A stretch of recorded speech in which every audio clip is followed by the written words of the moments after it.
Lascia perdere dove vai, disse l'ancora alla deriva.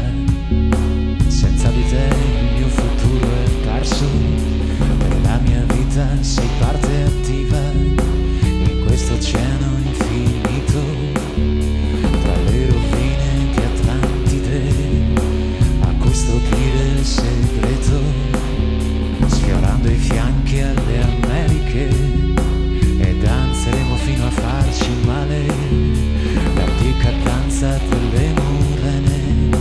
legati a sangue in profondità, da ritmi e riti pagani. Lascia stare, non capirai,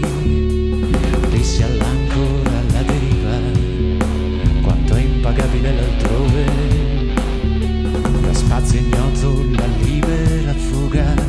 ed incarnare leggende, storie e miti lontani, e levigarsi nei venti la pelle, sfiorando il dorso ai delfini, e avvicinarsi all'istante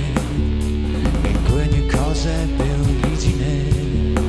dall'elemento fondante, quel blu di cui siamo immagine.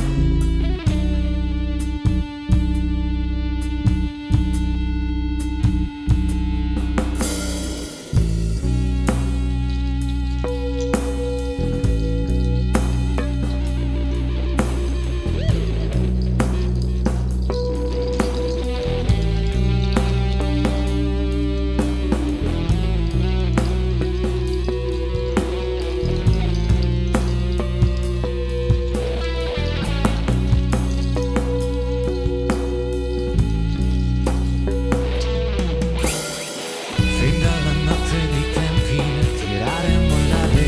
due poli distanti ed i destini incrociati, i domani segnati, quella spada di Damocle, da condannati, inseparabili pene, slanci, moti e fortune, quei corpi inchiodati da corde e catene ed orizzonti perduti, continenti taciuti da quell'anello nuziale,